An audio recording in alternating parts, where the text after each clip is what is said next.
Yo, what's good? It's your boy Tappin. I'm back like a quick attack, and this time we're a flying type trainer. Now, I got two sets to showcase for you, one in Great League and one in Ultra League, and they both went fantastically. Now, this time we did put some thought into the team we used for Great League. I mean, the hardest thing, or the biggest thing we have to worry about is Bastion on.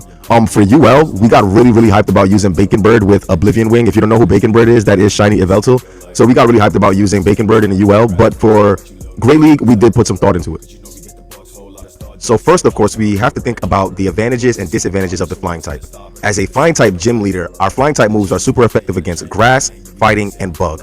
Our flying type moves are not very effective against electric, rock, and steel. We have a triple resistance or an immunity to ground type moves. The move typings that are not very effective against us include grass, fighting, and bug. And the move typings that are super effective against us include electric, ice, and rock. Now, as you can see from the Great League team we settled on, we do have a lot of vulnerabilities. Now, the first thing you normally want to think about when building a team, if you have some coverage, is you try not to be ABA weak to anything common. Now, it's very hard to not be at least ABA weak to something, but you want to avoid being ABA weak to things that are very common. If you look at my team, we are ABA weak to ice, and we are also ABA weak to water.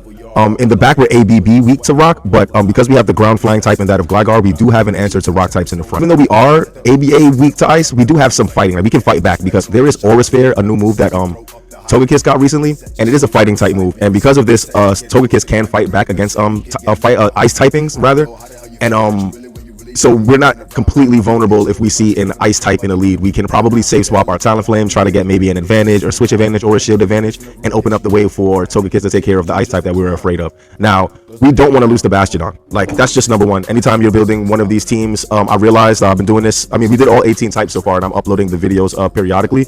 And basically, you always have to think about Bastion. You've always got to think about Wigglytuff. You've always got to think about Azumarill. Azumarill would be kind of hard for this team, but I feel like we can dance around it. You've always got to think about Scizor, and we got some decent play for these things. As for being ABA weak to water, really hard when I look at this team. I don't know, maybe we just, we're flying type gym leader. We have to have some vulnerability somewhere. I wouldn't say that water isn't a commonly used type. I mean, we do have to fair Azumarill. There is Feraligatr, there is the Blastoises out there of the world. But Gligar is pretty bulky, and obviously Blastoise with rollout is kind of neutral, and we can just make some plays for switch advantage and try to get things done. Almost forgot to mention that we are weak to electric types in the back, but this is an ABB team with that in mind. So that's why we have a ground type in the front, so that we can have some kind of play of pivoting and dancing. Now that we understand our advantages and disadvantages of being a flying type gym leader, let's get into these battles. All right, so getting into the first battle, and it's Gligar into Empoleon, and see, we're ABA weak to water, so I don't imagine this ends up being a win, but let's see what we do. And so yeah, we stay in here. There's nothing that we can do. There's no Pokemon we can catch on. We go straight for the dig. They have to respect this. If they think a bait is happening, then that's my win condition, is them thinking a bait is happening. They don't fall for that. They definitely rightfully shield up the dig. And so they're going to fire off a Hydro Cannon. I think we probably barely live it, and we barely do, but we don't get to a move. So now I'm going to have to I'm going to rely on my Talonflame here. I'm going to shield up and try to either ramp up my energy or get a farm down.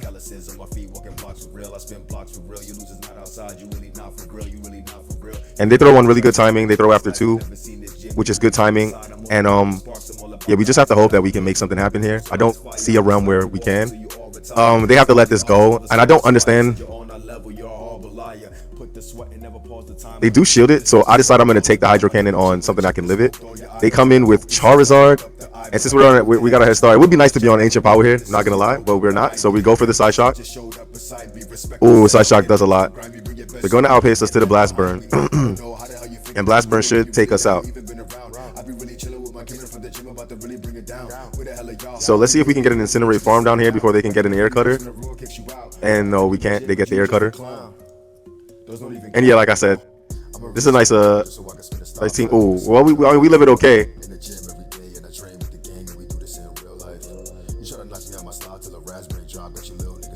Okay, well, this is not good. This is not good that I threw here. This seems like this would have been a winnable match. I think I win CMP against Empoleon. Ooh, yeah, we just lose now. Yeah, damn, this game was winnable, dude. Yo, rewatching this is painful, dude. How have I ever hit legend when I'm making these kind of plays? Literally, like, all I had to do was get some more energy, or make sure I always have a flame charge before I throw, or undercharge. No, not undercharge wouldn't save you there, because they could just come in and snipe anyway. We knew that the Empoleon was loaded, but yeah, anyway, we lose the first match as a flying type gym leader in a Great League. Well, we stick with the team. We're getting into the next battle. Let's see what happens here, but this is what we built the team for. Let's see if we can turn it around, right? So we do see what we want to see in the lead right away. We do have something in the back that can wall. This is energy, but this I guess this Fury Cutter damage is really enticing for me. I shield up the foul play, and I like this play. I like this play here because now we can just farm down, and if they want to come back in Bastion, we can threaten it with Aura Spheres. So I like this play here, even though we had to give up a shield because we reacted a little bit slowly. The crazy thing is that resisted foul play does so much. It's actually incredible how much Shadow Malamar does in damage output. Anyway, this is why we built this team, because even though we are a little bit weak to ice and we're still a little bit weak to rock, we still have play in the back because of Aura Sphere. We will be able to get to another Aura Sphere before they can farm us down with Smackdown, and this should threaten a shield, or I think not even knock out Bastion because it's a crazy gross Pokemon, but it'll get a low. Oh, it does knock it out. Okay. And the last Pokemon is Primeape, and this looks like this should be a win. Yeah, they go straight for the Rage Fist. We should let this go. And I'm thinking all we really need is fast move pressure, so we should come in with Talonflame. Even if we have to shield, we just go for the Incinerate down. That's the one thing about Primeape. Positioning Primeape as a closer is difficult because it really can't handle fast move pressure. So saving 2 shields for Primeape becomes extremely... And they knew that it was over, so they went for a BM close combat. GG's to my opponent. We win a battle as a flying type gym leader. No badge for you today, trainer. All right, getting into the next battle as a flying type gym leader in the Great League. And it's Gligar into Togedemaru. This is a fantastic lead. Their hardest hitting move is normally Wild Charge. It could be Gyro Ball, but mostly we have to worry about Wild Charge when you see this Pokemon. And because we are a ground type, we are immune to electric energy. So this does not... It's not supposed to equal as neutral damage. It's supposed to be resisted damage because we are ground type despite us. But they do have the Gyro Ball. It does a really healthy chunk, and they catch an area. They catch a dig. I could have sworn I look like I tapped Aerial Ace, but they catch a dig onto their Altaria, and that's fantastic. But we can resist the Dragon Breath damage on our Togekiss, so we don't farm up, we don't waste any time. We go straight into our Togekiss and we start spamming Side Shocks. They're locked in, so we don't have to worry about catches or anything. So throwing right away is fine because they are using a one-turn move. And you don't really worry about timing unless you're the one-turn user, in which you have to throw in proper timing. So right now, I'm just gonna keep spamming, and I wouldn't be surprised if I commit one shield and go for the farm down. And that is what it looks like I decided to do. Having this extra energy on Togekiss is just going to be amazing for us. Because that Togedemaru, though it has Spark, it will not spark us down or Thunder Shock us down. I think it's Thunder Shock. And it'll have to shield these Aura Spheres.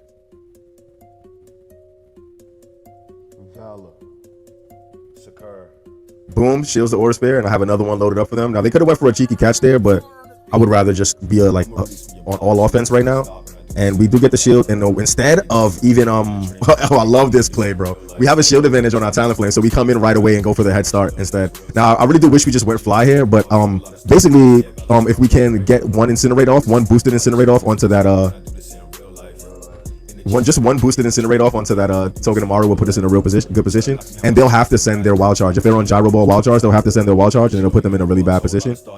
And so we're able to, okay, so we get the one Incinerate off, it puts them really low. They're gonna have to Wild Charge us here, which will put them really low. They do have Gyro Ball Wild Charge, which is cool.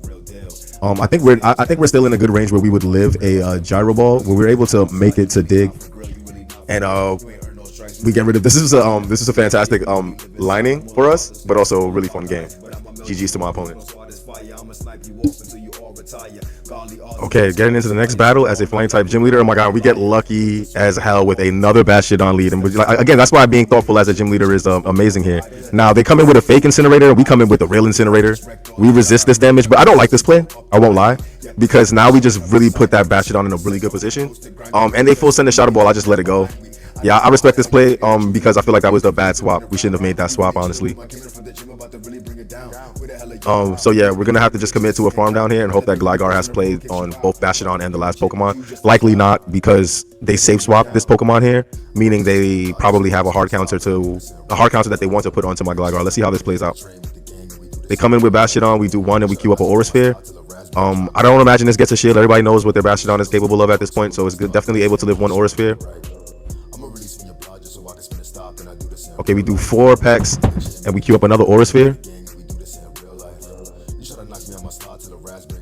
And they also just let that go. The last Pokemon is just lucky for us, ends up being Victory Bell. This was some sort of grass hole attempt, team. Yeah, this was a grass hole. This was an attempt at grass hole. The Incinerate throws you off a bit, but this is an old school strategy with an ABB line where Bastiodon and lead and 2 grass types in the back. Fortunately for me, I mean, Gligar has play into both Bastiodon and Grass types, so we kind of get a little bit lucky here. They're never gonna acid us down either. They're never aciding us down, so this is worth the shield. As long as the timer isn't up, it looks like the timer is about to be up. They tried to catch, looks like, but they just weren't counting properly. Oh, okay, they did have the energy for it. But if we have some energy on our Togekiss, we should be fine. I think we should be chilling, yo. Yeah, we got a little bit of energy on our Togekiss, so we can live enough acids to get to a side shock and take this game. Now, this is pretty alignment heavy. This is pretty interesting to see a display of what like team building is like and like how it can counter other team building teams. So I was thinking about Bastiodon. I wasn't necessarily thinking about grass types, but I was thinking about Bastiodon, and therefore I'm able to RPS Bastiodon teams. Okay, so it's Gligar into Primeape, another pretty decent lead, even if they run Ice Punch. Because, well, not really. It's not a decent lead even if they're on Ice Punch. They're a lot faster than us, but they instead go for a catch. And they try to catch on a Furt. Now, I think I need the aerial aces because of how fast. I like this play here because Primeape is really fast, and it left with. I was talking, so I wasn't counting, but it looked like around 7 counters, 5 or 7 counters before it left out. And so I definitely want to be at least on pace with it or be able to outpace it. So keeping these aerial aces would be very nice. I'll try to start counting from now on.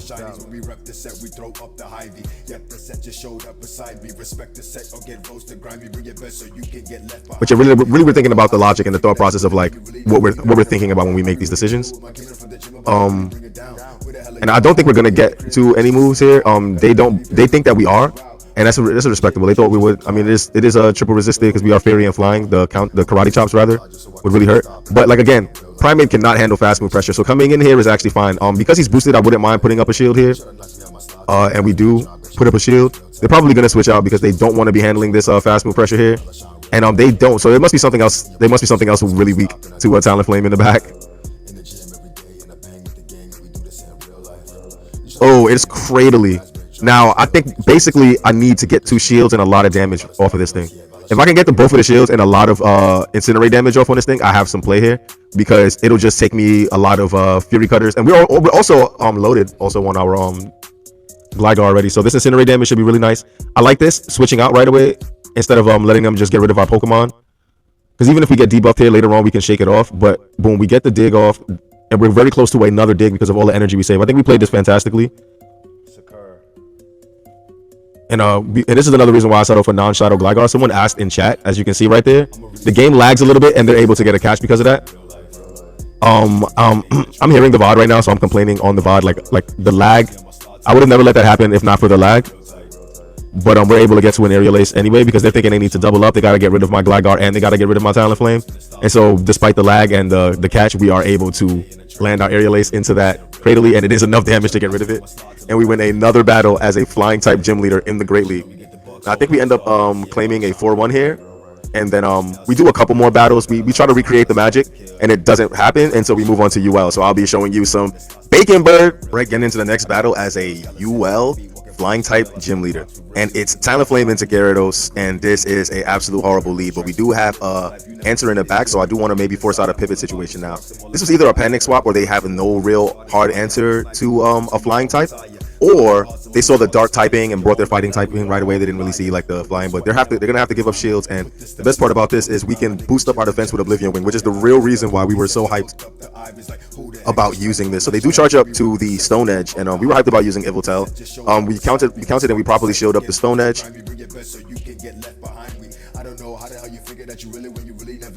And I don't know why we shielded up the second one, but I guess we just really want to force alignment and really boost ourselves. So let's see. They go for the shield advantage right now. They have a 1 shield advantage and they come in with a wall rain.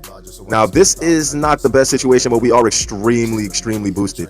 So we are going to send another Oblivion Wing in, and let's see if the UL Yveltal can handle this Icicle Spear after being buffed up 3 times.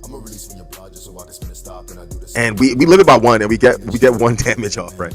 So yo, listen, dude, this is fantastic right now. All we have to do is be able to live a move here, and we should be able to, I think, either farm down or double up. We are able to live a move here.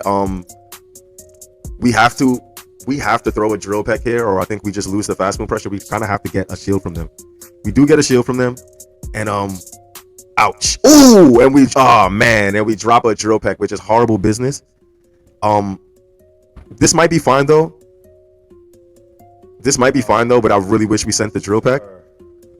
But if we're able to get to a fly, we should win. Or we're on Brave Bird, I think. Okay, we are on Brave Bird. We're able to get to the Brave Bird despite those mistakes, and we get luckier in our first battle as a UL gym leader.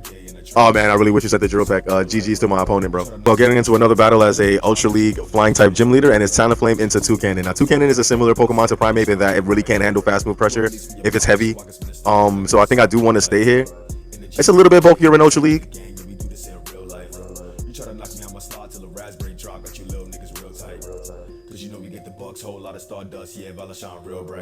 Okay, we do get a shield from them, which is pretty cool. And I'm assuming that they're gonna want to. So they go for a drill pack, and I thought they might have wanted to Beak Blast, but instead they go for a under tap on a double drill pack. And they already gave us a shield, and we have a lot of energy on our Talonflame. We are on Brave Bird, and so we're able to get a flame charge into this Belly Bow. Seeing Belly Bow here is pretty scary because we have two flying types in the back. One is neutral to electric type damage, so getting this a little bit low puts us in a really decent position. We're able to actually make it to another flame charge. This should threaten a shield or almost obliterate / get rid of this Belly Bow. So we do get a shield, and now they are 2 shields down, and we're boosted. So all of this damage right here is actually super fantastic. I won't lie. Okay, so they sent a parabolic charge, and we come in with our electric type, and they immediately bring in their ghost fire type, and we have our dark flying type in the back, ready to go. This should be Torch Song, unless it's Disarming Force or something like that. But so they do send a Torch Song. We end up living it. We can do 2 sucker punches and queue up an Oblivion Wing. Now, even if they knock us out, this sets us up for a really good farm down on our Zapdos. But this does knock them out. This is so fantastic. I forgot they had no shields.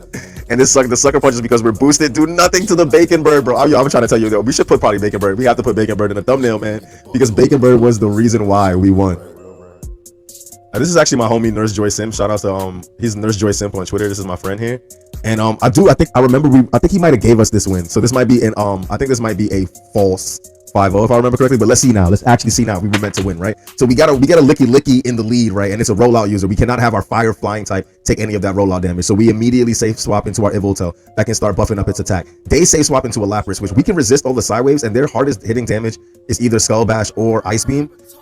If they go for the Ice Beam, I'm willing to commit 2 shields and just super buff up my my Yveltal here. So yeah, I'm like, I would love to just buff up right here, and if I don't shield, it's because they can't sidewave me down. But look, the second Oblivion Wing seems to do more than the first. It looks seemingly in damage. And we're super buff, and they come back in with Licky now. Unless they're on Hyper Beam, they don't really have much they can hit us with. Other moves would be Shadow Ball, Earthquake, Solar Beam, and so they're gonna have to just spam body slams. And now we're looking like Amanda Buzz, where we're kind of bulky right now. And this is actually so fantastic. And Stream stops a little bit. The last Pokemon is Baxcalibur. I think I really just want to threaten shields here. Okay, I like this play though. We don't really need our Talonflame, so shielding here would be stupid because we're just kind of weak to the rollouts anyway. Avalanche, we handle that very well, and we're probably going to be able to get the farm down. We are able to get the farm down. And I think that we need to throw a move here. I don't know why we didn't just Brave Bird here so that we can lower the amount of rollouts they can get off, but let's see what happens here. We do get a shield. Oh! We do it again. Unless that required DRE or something, but I feel like we definitely tapped over. We over-tapped and the rollout connected, and yeah, now we're in big trouble here. And we do a peekaboo that works. Yo, we do a peekaboo. We come in, bro. We do 1 spark, and we catch the Shadow Ball on our Yveltal. And they're able to get the rollout down. But now we know they're on Body Slam Shadow Ball, right? And so all we have to do is, should we respect this even? Yeah, we should respect anything because we live 1 of anything. So, unless we don't live 1 of anything. We probably shouldn't have shielded that, honestly. Keep it a buck with you. I don't think that was a good shield, but I think he might have either assumed we were doubled up or I think he might have assumed we were doubled up and kind of gave us that win. I almost forgot that was my homie when we were battling. But yeah, you tell me in comments if you think that I was meant to win that or if that was his game. All right, getting into the next battle as a Ultra League flying type gym leader, and it's Talonflame into Talonflame. Their Talonflame has a best buddy ribbon. I don't know if that matters in the Great League, but I do know that I have a 98, I believe. So I go straight for the Brave Bird Kamikaze stuff. I just feel like this is a really good play because if I get a shield, I'm dancing. So yeah, we get a shield. and we dance and we go into our Yveltal. I wouldn't be mad about putting up a shield here, just to put some pressure on them to at least throw again, or we'll be a head start. Okay, they do Brave Bird, so they're probably gonna Brave Bird and dip. All right, we're going to just commit to our Yveltal here, right? Because once we start getting those Oblivion wings off, we're cooking. They double Brave Bird here, and I'm assuming they're gonna dip, but they dip into a Cofagrigus. Now this is just probably a W. I can't imagine this being a loss because Cofagrigus doesn't have Rock Tomb like Runerigus does. So once we buff ourselves up, I think we're just safe to just commit to a farm down now. I think throwing another move would just be dumb. I think it's Dark Pulse, Shadow Ball, Psychic. So we just commit to the farm down here, and when they understand that it's game over, and we win another battle as a flying type gym leader in the Ultra League. All right, so getting into another battle as a flying type Ultra League gym leader, and it's a horrible lead unless they're on Astonish. And they end up being on Astonish, so it's good that we stay in here. Now we're still afraid of those rock slides, so if that was a cap tie, I'm a little bit mad because we're both gonna have to give up a shield here. I'm just gonna give up the shield here though.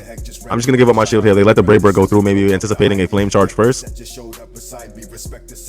And I think we're able to commit to the farm down because of that Brave Bird landing, and this is just actually fantastic positioning. You would normally be, I kept the energy, but they come in with an Annihilate. I like this play for the most part. Like when people like soft lose to stuff, it's normally because they have another Pokemon weak to the Pokemon in the front, so I'm not mad at this play, but I do wish I threatened a shield at first. They do send a close combat and we live it, but we have two closers in the back, so I'm not really keen on giving up any shields here. We're able to get an Oblivion Wing, which should threaten a shield, and I was right about my deduction in that the reason why they gave up the lead so quickly is because they have another Pokemon in the back afraid of Talonflame as well. And I'm thinking like, yo, just get a head start on Zapdos actually, because that way we have energy everywhere, and once we get the shields off of that Annihilate, we can start flexing. Now Frenzy Plant does way more damage than I would like it to. Just gonna start throwing Drill Pecks right away. I just need to start peeling shields off of this Annihilate.